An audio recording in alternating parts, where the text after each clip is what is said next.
Every time the commandment of as-salat came in the Quran, it always came with the word aqim. It was never salli, pray. It was always establish the prayer.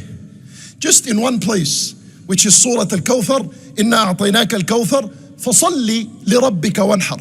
But every other place in the Quran, when the commandment of as-salat was being said, it always came with the word aqim. الذين يقيمون الصلاة والمقيم الصلاة أقم الصلاة لدلوك الشمس يا بني أقم الصلاة. What is this word aqim? What does it mean? Does it mean to make al-iqamah, Allahu Akbar, start praying? La aqim as-salah doesn't mean that. This is part of the meanings of aqim as-salah. But aqim, this is what it means. And this is what he's teaching his son. There are two implications in the word aqim as-salah. Number one, the word aqim, it comes from aqama yuqimu.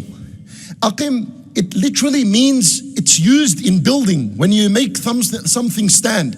A building, it stands on foundations and pillars.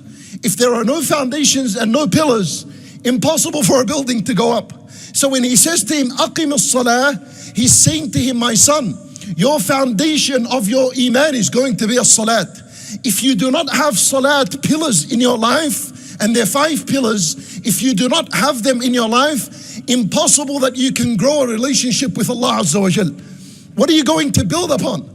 If your salat is not there, how are you going to build your relationship with Allah? Impossible.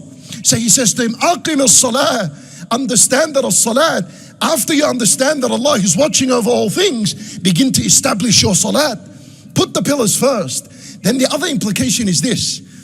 You know, in a building, everything can change. You can change whatever you want, except one thing, and that's the pillars. And in other words, the mimbar is here. If I wanted to move the mimbar, I can pick it up and move it all the way to the back. Simple. And the microphone's here, I can pick it up and move it there. Projector is there, we can unscrew it and move it to the back. But there's one thing you can never move in a building, and that is the pillars itself. You try to move a pillar, you see what happens. The whole thing will come crushing and crumbling down. You know what he's teaching him when he says, Aqim As-Salah? He's saying to him, my son, your day and your night is made up of appointments. And everything in your day and your night can move around. Your doctor's appointment, you can delay it. Your gym time, you can delay it. Your lunch time, you can delay it. Your sleep time, you can delay. And your appointments in the day, you can move them however you want. But there is one appointment you cannot move. Well, that is the times of salat. And that's why it's wrong when someone goes to work and then he says, Wallah, Dhuhr, Asr, Maghrib, Isha, I'll pray it at night because I'm at work and I cannot pray them here on time. Khalat, that's wrong. If you did that, you did not establish the words of Allah. Aqim As-Salah. Aqim As-Salah means you do not move the salawat from their times. This is the only one appointment you have in your life that you cannot afford to move it. Even if you are sick, you pray it as you are. Even if you're a traveler, there is a special salat for you. Even if you're in fee, there is a special salat, Salatul Khawf. It does not drop in any kind of circumstance. You need to understand these are the meanings of Aqim As-Salah.